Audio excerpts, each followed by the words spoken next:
നമസ്കാരം.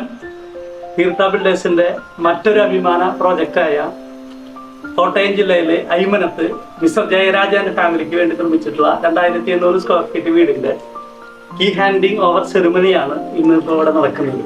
First of all തീർത്ഥ ബിൽഡേഴ്സിന് ഞങ്ങളുടെ ഫാമിലിയുടെ ഫുൾ താങ്ക്സ് അറിയിക്കുകയാണ്. അതുപോലെ തന്നെ ഇത്രയും ക്ലൈമറ്റിന്റെ ഒരു ഇതുണ്ടായിട്ട് പോലും ഞങ്ങൾക്ക് ഈ ടൈമിൽ തന്നെ കറക്റ്റായിട്ട് നമുക്ക് ഈ ഹാൻഡ് ഓവർ ചെയ്യാൻ സാധിച്ചത് ദൈവത്തിന് തീർത്ഥ ബിൽഡേഴ്സിന് ഒന്നുകൂടി താങ്ക്സ് പറയുകയാണ്.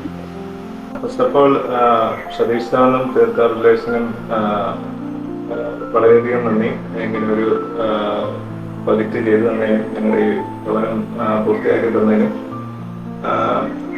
സ്റ്റാർട്ടിങ് മുതലേ സതീഷ് സാറ് നിരന്തരം നമ്മളുമായിട്ട് ബന്ധപ്പെടുകയും അതുപോലെ തന്നെ പ്രൊജക്ട് മാനേജർ രാഹുൽ സാറും വളരെ നല്ല രീതിയിൽ തന്നെ എല്ലാ കാര്യങ്ങളും വളരെ ട്രാൻസ്പെറൻ്റ് ആയിട്ട് പറയുകയും അതിനോടൊപ്പം തന്നെ പല ഓപ്ഷൻസ് നമുക്ക് തരികയും എന്നാൽ ക്വാളിറ്റിയിൽ ഒരു കോംപ്രമൈസും ചെയ്യാതെ നല്ല രീതിയിൽ ഈ പ്രൊജക്റ്റ് കംപ്ലീറ്റ് ചെയ്യാൻ ഞങ്ങളെ സഹായിച്ചതിന് നന്ദി പറയുന്നു. ഞാനിപ്പോഴും ഓർക്കുന്നു, ഏകദേശം ഒരു 10-14 മാസങ്ങൾക്ക് മുൻപ് എന്നെ ജയരാജ് സാർ വിളിക്കുകയും എനിക്കൊരു വീട് ഇവിടെ ഐമനത്ത് എൻ്റെ ഒരു 10-12 സെന്റ് സ്ഥലത്ത് പണിയണമെന്നും ഒരുപാട് പ്രശ്നങ്ങളുള്ള ഒരു മേഖലയാണ് കൺസ്ട്രക്ഷൻ മേഖല എന്ന് ഞാൻ മനസ്സിലാക്കുകയും വളരെ സത്യസന്ധമായ ഒരു ബിൽഡറാണ് എനിക്ക് ആവശ്യമെന്നും ഒരു ബ്രദറിനെ പോലെ എനിക്ക് ഈ വീട് പണിത് പൂർത്തീകരിക്കണമെന്നും പൂർത്തീകരിച്ച് തരണമെന്നും എന്നോട് ആവശ്യപ്പെടുകയുണ്ടായി. 100% ഇന്ന് അഭിമാനത്തോടു കൂടി അദ്ദേഹത്തിന്റെ ഈ പണി തീർത്ത വീടിനകത്ത് നിന്ന് എനിക്ക് പറയാൻ കഴിയുന്നു, എന്താണോ നമ്മൾ കൊടുത്തിട്ടുള്ള പ്രോമിസ്, ആ പ്രോമിസ് കൃത്യമായി പാലിച്ചുകൊണ്ട് 100% സംതൃപ്തിയോടുകൂടി ഈ വീട് നമുക്ക് ഹാൻഡ് ഓവർ ചെയ്യാൻ കഴിഞ്ഞിട്ടുണ്ട്.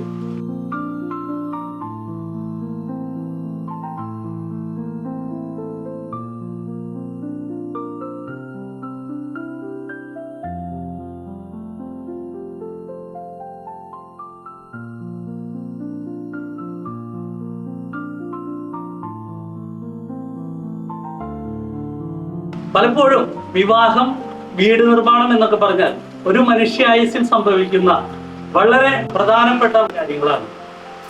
സ്വാഭാവികമായിട്ടും ആളുകൾ 100 തവണ ചിന്തിച്ചിട്ടാണ് ഒരു വീട് പണിക്ക് ഇറങ്ങുക. നമ്മുടെ കയ്യിലുള്ള ബഡ്ജറ്റ് അനുസരിച്ച് നമുക്ക് പണി തീർക്കാൻ പറ്റുമോ, അല്ലെങ്കിൽ നമുക്ക് നല്ല മെറ്റീരിയൽ ഉപയോഗിക്കാൻ പറ്റുമോ. വീടിനിപ്പോൾ കൺസ്ട്രക്ഷൻ രംഗത്ത് കേരളത്തിൽ കണ്ടുവരുന്ന പല പ്രശ്നങ്ങളാണ്. വീട് പണി ചെയ്തതിന് ശേഷം ഒന്നുകിൽ പലരും പകുതിക്ക് വെച്ച് നിർത്തുന്നു, അത് പല കാരണങ്ങൾക്കുണ്ടാവാം. അല്ലെങ്കിൽ ഒരുപാട് ഇഷ്യൂസ് വരുന്നു വീട് പണിതതിന് ശേഷം, അതിൽ സ്വസ്ഥമായിട്ട് താമസിക്കാൻ പറ്റാത്ത സ്ഥിതി വരുന്നു. അങ്ങനെ ഒരുപാട് ആശങ്കയിലാണ് ഇന്ന് വീട് നിർമ്മിക്കാൻ വേണ്ടി ആളുകൾ ഇറങ്ങി പുറപ്പെടുക. അപ്പൊ ഇത്തരം സാഹചര്യത്തിലാണ് ശ്രീ ജയരാജ് സാറ് കോട്ടയത്ത് നിന്നും എന്നെ വിളിക്കുന്നത്. എന്നെ വിളിച്ച് പുള്ളിയുടെ മുഴുവൻ ആശങ്കകളും മുഴുവൻ കൺസേൺസും എന്നോട് ഷെയർ ചെയ്യുകയും എനിക്ക് അഭിമാനിക്കാവുന്ന രീതിയിൽ എൻ്റെ പണം ഉപയോഗപ്പെടുത്തി നല്ലൊരു വീട് നിർമ്മിച്ചു തരണമെന്ന് ആവശ്യപ്പെടുകയും ചെയ്തു. അപ്പൊ ആദ്യം തന്നെ ഞങ്ങള് അദ്ദേഹത്തിന്റെ, ഞാനും ആർക്കിടെക്ട് നമ്മുടെ ജിതിൻ കിഷോറും കൂടി അദ്ദേഹവുമായി സംസാരിച്ച് അദ്ദേഹത്തിന്റെ ബഡ്ജറ്റ്, അദ്ദേഹത്തിന്റെ പ്ലാൻ റിക്വയർമെന്റ്, അദ്ദേഹത്തിന്റെ മെറ്റീരിയൽ റിക്വയർമെന്റ് ഇതൊക്കെ നന്നായി മനസ്സിലാക്കിയതിനു ശേഷം ഡീറ്റെയിൽ ആയിട്ടുള്ള ഒരു കൊട്ടേഷൻ പുള്ളിക്ക് കൊടുക്കുകയാണ്.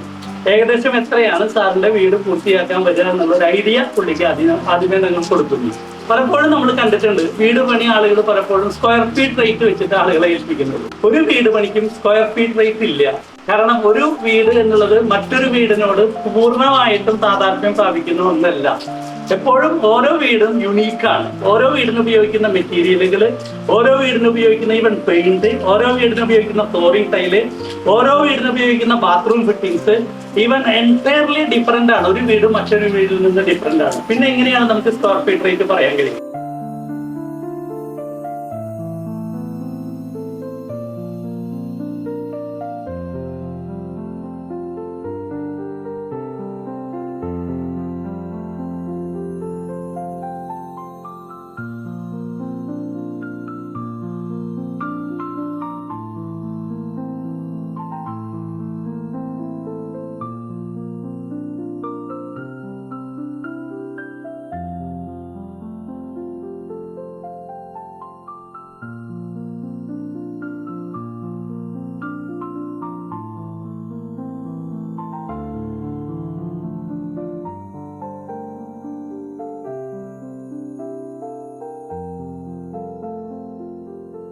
നമുക്കറിയാം, പല വീടുകളൊക്കെ ചിലതൊക്കെ പണി കഴിഞ്ഞ് ഒരു 3-4 വർഷത്തിനുള്ളിലൊക്കെ ചുമരില് പുറത്തെ ചുമരുകളിലൊക്കെ പെയിന്റ് ഒക്കെ ഇങ്ങനെ ബബിൾസ് പോലെ വന്ന് പൊടിഞ്ഞു പോവുക, ബാത്റൂമിന്റെ വാട്ടർ പ്രൂഫ് ലീക്കേജ് ഉണ്ടാവുക, സിമെന്റിന്റെ കോർണറുകളൊക്കെ പൊട്ടിപ്പോവുക, അത്തരം ഒരുപാട് ഇഷ്യൂസ് നമ്മൾ പല സ്ഥലത്തും കണ്ടിട്ടുണ്ട്. അപ്പൊ ഇത്തരം ഇഷ്യൂസ് ഒക്കെ എന്തുകൊണ്ട് വരുന്നു, ഇതൊക്കെ നമ്മുടെ വീടുകളിൽ വരാതിരിക്കാൻ എന്തൊക്കെ ചെയ്യണമെന്നുള്ള കൃത്യമായ നിർദ്ദേശങ്ങൾ നമ്മുടെ എല്ലാ ക്ലയൻസിനും കൊടുക്കാറുണ്ട്. കാരണം സ്വന്തമായി പണം മുടക്കി വീട് പണിയുന്ന ഒരാളുകളും ഭാവിയിൽ കബളിപ്പിക്കപ്പെടരുത്. ആരാലും അറിഞ്ഞോ അറിയാതെയോ കബളിപ്പിക്കപ്പെടരുത്. അപ്പൊ അത്രമാത്രം ട്രാൻസ്പാരൻസിയും അത്രമാത്രം ക്രെഡിബിലിറ്റിയും അത്രമാത്രം സൂക്ഷ്മതയോട് കൂടിയാണ് നമ്മൾ ഓരോ പ്രോജക്റ്റും പൂർത്തീകരിക്കുക. നമ്മളെ സംബന്ധിച്ച് ഒരു പ്രോജക്റ്റ് പൂർത്തീകരിക്കുക എന്നുള്ളത് ഒരു തീർത്ഥാടനം പോകുമ്പോൾ കിട്ടുന്ന സംതൃപ്തിയാണ്. ഞങ്ങൾ ഓരോ പ്രോജക്റ്റിനെയും ഓരോ തീർത്ഥാടനമായിട്ടാണ് കാണുന്നത്. ഓരോ തീർത്ഥാടനം നമ്മൾ പുണ്യസ്ഥലങ്ങളിലേക്ക് നടത്തുമ്പോഴും നമുക്ക് കിട്ടുന്ന ഒരു ആത്മസംതൃപ്തി, നമുക്ക് കിട്ടുന്ന ഒരു മനസ്സമാധാനം, നമുക്ക് കിട്ടുന്ന ഒരു സായുജ്യം, ഇതെല്ലാം ഞങ്ങൾക്ക് ഓരോ പ്രോജക്റ്റ് കഴിയുമ്പോഴും കിട്ടും. ഓരോ പ്രോജക്റ്റ് കഴിയുമ്പോഴും അവരുടെ കുടുംബത്തിനുണ്ടാകുന്ന സന്തോഷം, നമുക്ക് കിട്ടുന്ന അപ്രീസിയേഷൻ, ഇതിൽ നിന്ന് ഞങ്ങൾക്ക് കിട്ടുന്ന ആത്മസംതൃപ്തി ചെറുതല്ല, ഒരിക്കലും ഇത് പറഞ്ഞറിയിക്കാൻ പറ്റാത്തതാണ്. അപ്പൊ thank you Jayaraj sir, thank you Jayaraj sir and thank you. മുന്നോട്ടും സതീഷ് സാറിനും തീർത്ഥ ബിൽഡേഴ്സിനും ഒരുപാട് പ്രോജക്റ്റുകൾ കിട്ടട്ടെ എന്ന് ആശംസിക്കുന്നു. Thank you.